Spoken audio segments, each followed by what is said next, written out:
Welcome to the Campfire. This week we're taking a deep dive into 17-6A. The teams in this district: Cy Fair, Cy Creek, Cy Falls, Cy Ridge, Memorial, Northbrook, Stratford, and Jersey Village. And now let's analyze this district in our Randall's Film Session.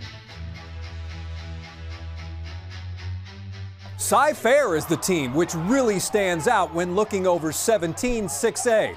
The Bobcats lost only their first game and last game a season ago and won the 11 in between, including an impressive upset over the Katy Tigers in the postseason. Yes, they have some athletes to replace, but the unanimous defensive MVP Landon Rink is not one of them.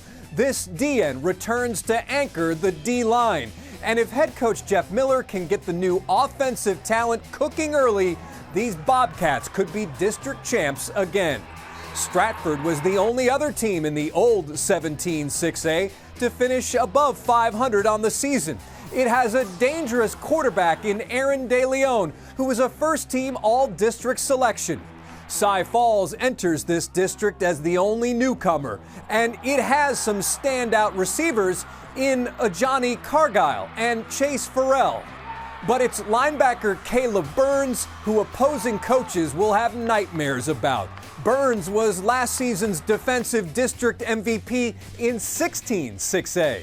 Jersey Village and Memorial were also playoff teams in 2023. The Falcons bring back Den Hune at receiver and DeMarcus Griffin to the defensive line, while Memorial will have 4 second-team all-district linebackers looking to make some noise during the season. Cy Creek's Nixon Porter and Marlon Cook are each defensive standouts as well, while Northbrook and Cy Ridge looking to add to their combined 2 wins from a year ago.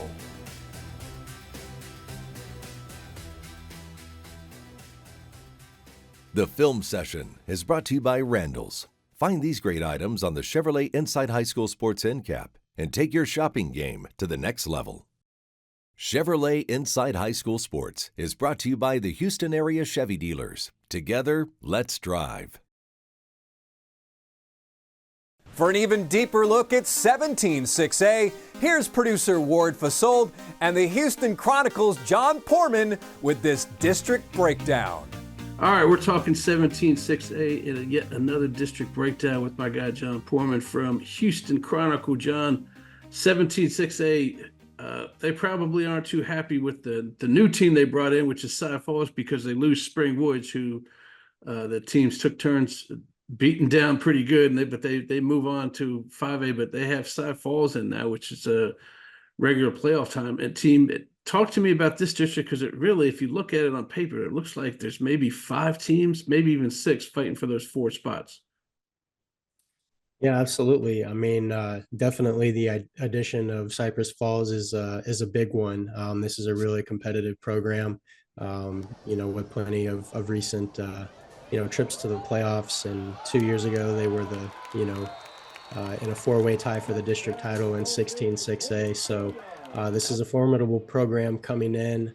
Of course, they lose the services of, a really talented running back in Trey Morris, who's now graduated, but, really strong program there under Coach Chris Brister.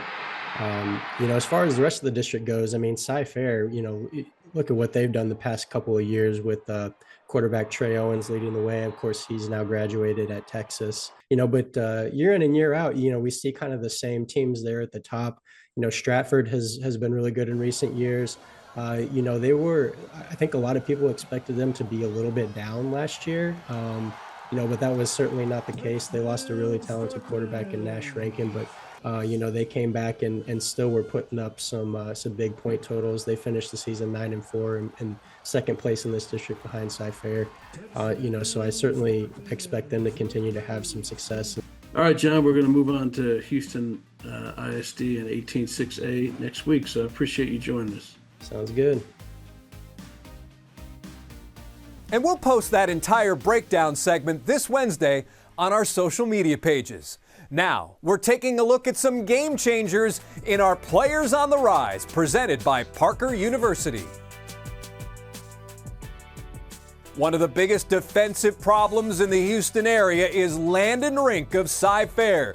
This defensive lineman made 70 tackles and 15 sacks a year ago, on his way to Defensive Player of the Year. Rink also made 30 tackles for loss and recovered 2 fumbles. He already weighs 280 pounds, so he projects as a nose tackle at the next level, where he's committed to Texas A&M. Linebacker Caleb Burns is another returning Defensive Player of the Year. Yes, he played in 16 6A last season, making 73 tackles and 18.5 for loss. He also had 6 QB sacks, 2 fumble recoveries, even an interception.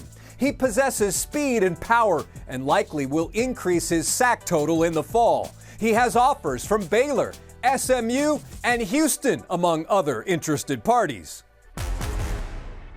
Another defensive menace who likes to gobble up ball carriers, DeMarcus Griffin of Jersey Village. First team All-District in 2023, tallying 46 tackles, 6.5 sacks for the Falcons. DeMarcus also had 19 tackles for loss. He gets off the ball quickly, then punishes the ball carrier. Offensive linemen need to get a handle on him early, or it will be a long night. On offense, Stratford's Aaron DeLeon is the best returning quarterback in 17 6A. He finished with 3,300 yards passing and a whopping 42 TDs for the Spartans. Stratford loves to air it out, and DeLeon is just the man for this offense. He also ran for 557 yards and 12 more scores, as Stratford will be a player for the district crown again this fall.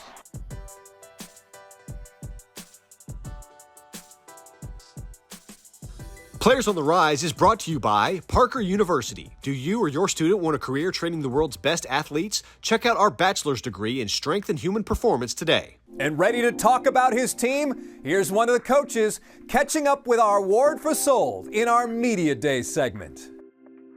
All right, it's Media Day. We are joined with Lavelle Norris from Jersey Village, brand new head coach there. Coach, first of all, congratulations on the promotion to head coach. And I know it's only been since April, so it's got to kind of been a whirlwind for you. What has been the kind of hardest part or the more challenging part for you as far as getting this program going?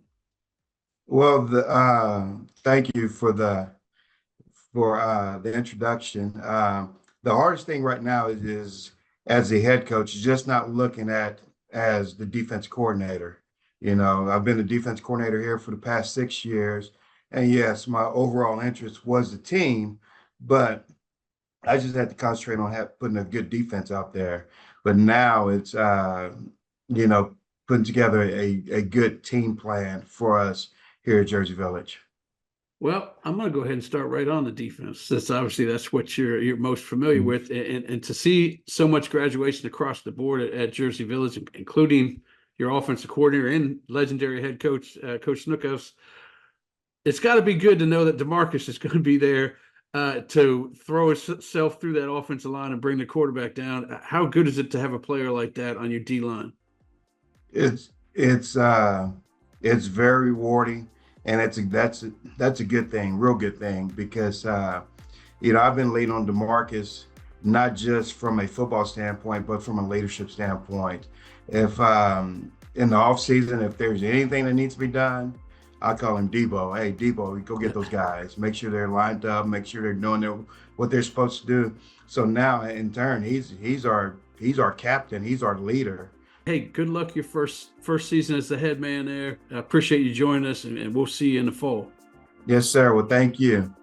And you can catch that entire interview Friday on our social media channels. That's going to do it for this week's Campfire. Next week, we head to Houston ISD to analyze 18 6A. Until then, have a great week, everybody.